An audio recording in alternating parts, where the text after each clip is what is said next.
जय माता दी। आज इस वीडियो में आप जानेंगे कि कन्या पूजन में कन्याओं को किस तरह से पूजा जाता है या पूजा जाना चाहिए।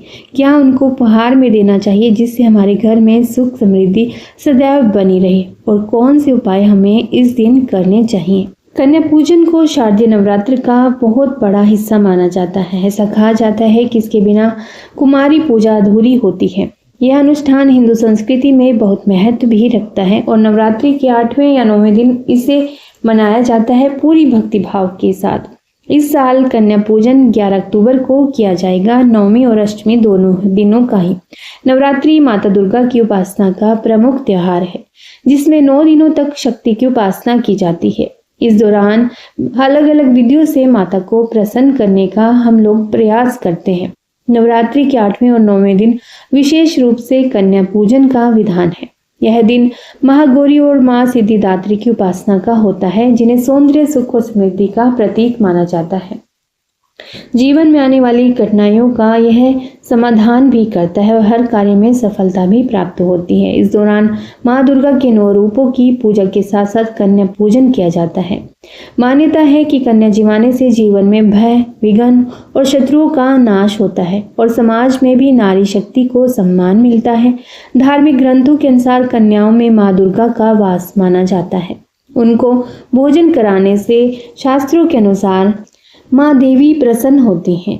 कुछ चीजें ऐसी हैं जिन्हें गलती से भी कुमारी पूजन में नहीं देना चाहिए, ना ही ऐसा कुछ करना चाहिए।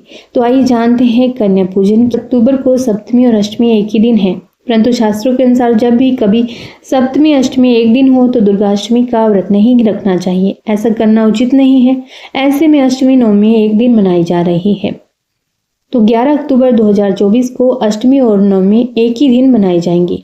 ऐसे में आप 11 अक्टूबर को मां महागौरी और देवी सिद्धिदात्री की पूजा कर सकते हैं। इस दौरान अष्टमी को कन्या पूजन करने वाले लोग 11 अक्टूबर 2024 को दोपहर 12:06 तक कन्या को खाना खिला सकते हैं और इसके बाद नवमी तिथि लग जाएगी। ऐसे में दोपहर 12:06 के बाद से नवमी के दिन व्रत का पालन करने वाले लोग कन्या पूजन भी कर सकते हैं। नवरात्रियों में कन्याओं का पूजन करने के लिए सबसे पहले जल से उनके पैर धोएं, फिर साफ आसन पर उन्हें बिठाएं। उसके बाद खीर, पूरी, चने, हलवे आदि सात्विक भोजन एक ही थाली में तैयार करें, यानी कि सभी के लिए अलग अलग से थाली तैयार करें। अब थाली माता के दरबार में रखें। सबसे पहले माता के दरबार में रखनी चाहिए और फिर माता के सामने भोग लगाना चाहिए। इसके बाद सभी कन्याओं को टीका लगाएं और उनकी कलाई पर रक्षा सूत्र बांधना चाहिए। फिर उन्हें भोजन कराना चाहिए। अब उनकी थाली में फल और दक्षिणा रख दें और अंत में उनका आशीर्वाद लें। कन्याओं की पूजा मां दुर्गा का ध्यान करते हुए करें। जिस स्थान पर कन्या पूजन करना हो उसे गंदा न रखें, इससे देवी मां नाराज हो सकती है। कन्याओं को भूल से भी डांटे नहीं, ना ही ऊंची आवाज में बात करें। कन्याओं के आते ही उन्हें तुरंत आसन पर आपको नहीं बैठाना चाहिए, बल्कि उनका हार्दिक स्वागत करना चाहिए। पूजन में तामसिक चीजों को नहीं देना चाहिए, यानी कि कन्याओं का तिलक दक्षिण दिशा की ओर मुख करके नहीं करना चाहिए। इस बात का आप ध्यान रखें। और बिना बालक के कन्या पूजा पूर्ण नहीं मानी जाती, क्योंकि लड़कों को भगवान भैरव का स्वरूप माना जाता है। बिना दक्षिणा और उपहार के कन्याओं को विदा भी नहीं करना चाहिए। कन्याओं को गलती से भी अपना पैर ना छूने दें, यह बहुत बड़ा अपराध माना जाता है। बिना भेदभाव के कन्या पूजन करें। आइए जान लेते हैं कुछ उपाय जो इस दिन कर सकते हैं। नवरात्रि में कन्याओं का पूजन माता के 9 स्वरूपों को ध्यान में रखकर किया जाता है। 9 कन्याएं 9 देवियों की प्रतीक होती हैं, इसलिए कन्या पूजन के दिन उनके आने से पहले ही आप उस स्थान को अच्छे से साफ कर लें जहां पर वे बैठेंगी, और आपको वहां पर कुछ भी गंदा सामान नहीं रखना चाहिए, गंदगी नहीं फैलानी चाहिए, क्योंकि वे दुर्गा माता का ही स्वरूप है। तो आपको ये याद रखना चाहिए। अष्टमी और नवमी के दिन कन्या पूजन करने के बाद उनके पैर छूकर उनसे आशीर्वाद लें और इस बात का ध्यान रखें कि उनको डांटे नहीं, बल्कि आदरपूर्वक आपको उनका स्वागत करना है। कन्याएं आपके व्यवहार से जितनी प्रसन्न होंगी, माता भी आपसे उतनी ही प्रसन्न रहेंगी। कन्याओं के आते ही उन्हें तुरंत आसन पर नहीं बिठाना है। सबसे पहले पैर धोने हैं, हाथ धोने हैं और पैरों को पोंछकर उन्हें आसन तक लेकर जाना चाहिए। आसन पर बैठाकर कन्याओं का तिलक करें, लेकिन इस बात का ध्यान रखें कि तिलक करते समय कन्याओं का मुंह उत्तर पूर्व दिशा में ही रखें, यानी कि ईशान कोण में ही करें। गलत दिशा में कन्याओं के तिलक से आप माता की कृपा से भी वंचित रह सकते हैं। इसीलिए कन्याओं के आने से पहले ही यह पता कर लें कि उत्तर पूर्व दिशा किस ओर है। और ईशान कोण को देवी देवताओं का निवास स्थान माना जाता है, इसीलिए इसी दिशा में कन्याओं का तिलक किया जाना चाहिए।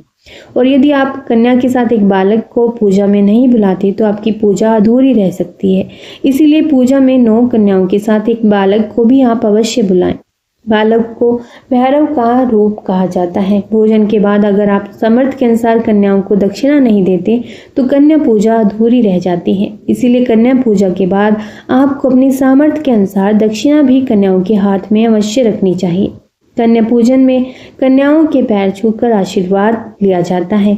इसीलिए ख्याल रखें कि कोई कन्या आपके पैर न छुए। नामों का जाप करना भी एक प्रभावशाली उपाय है। इससे व्यक्ति के जीवन में आने वाली परेशानियों का अंत होता है और सुख, शांति और समृद्धि का मार्ग खुल जाता है। अष्टमी और नवमी के दिन माता दुर्गा की मूर्ति या चित्र पर लाल चुनरी चढ़ाने से विशेष फल की भी प्राप्ति होती है। यह चुनरी समर्पण का प्रतीक है और मानते हैं कि इस दिन चुनरी चढ़ाने से माता रानी की कृपा सदैव आप पर बनी रहेगी और आपके घर में सुख, शांति और समृद्धि भी बनी रहेगी।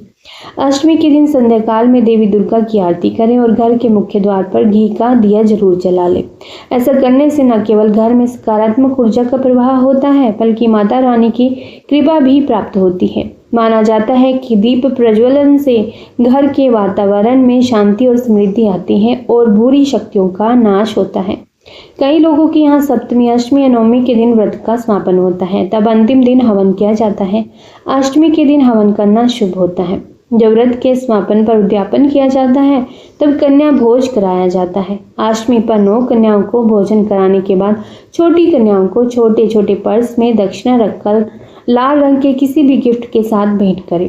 इस दिन माता रानी की प्रातः आरती, दोपहर आरती, संध्या आरती और संधि आरती करते रहें। संधि आरती अष्टमी तिथि के समापन और नवमी के प्रारंभ के समय करते हैं। माता को इस दिन लाल चुनरी अर्पित करें। आप चाहें तो आरती और पूजा के दौरान इस दिन 5 प्रकार के सूखे मेवे लाल चुनरी में रखकर माता रानी को अर्पित कर दें। देवी मंदिर में लाल रंग की ध्वजा अर्पित करें, चाहे तो मंदिर के गुंबद पर लगा सकते हैं। अष्टमी के दिन माता के मंदिर में जाकर लाल चुनरी में मखाने, बताशे के साथ सिक्के मिलाकर देवी को अर्पित करें। इसके साथ ही देवी को मालपुए और खीर का भोग लगाएं। इस दिन सुहागिन स्त्रियों को चांदी की बिछियां, कुमकुम से भरी चांदी की डिब्बियां, पायल, अम्बे माता का चांदी का सिक्का, अन्य श्रृंगार की सामग्री माता को भेंट कर सकते हैं। अष्टमी और नवमी तिथि पर शनि का भी प्रभाव रहता है। इस दिन माता की अच्छे से आराधना करने से शनि के प्रभाव से माता रक्षा करती है। कन्याओं को फूल की भेंट करना शुभ होता है।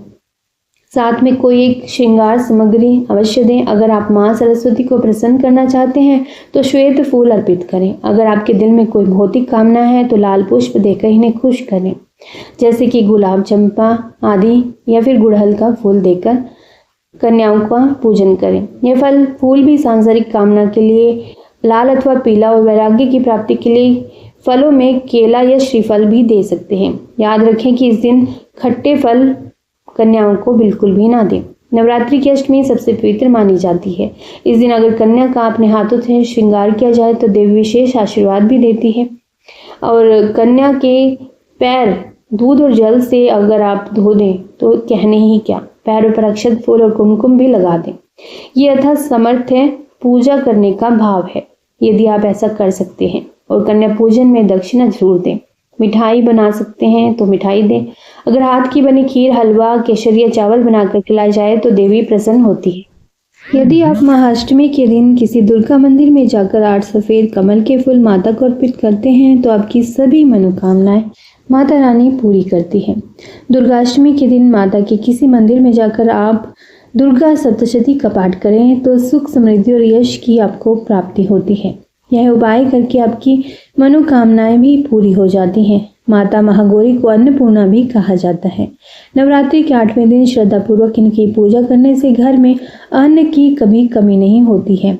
अष्टमी तिथि के दिन आपको योग ध्यान करने से भी परम सुख की प्राप्ति होती है।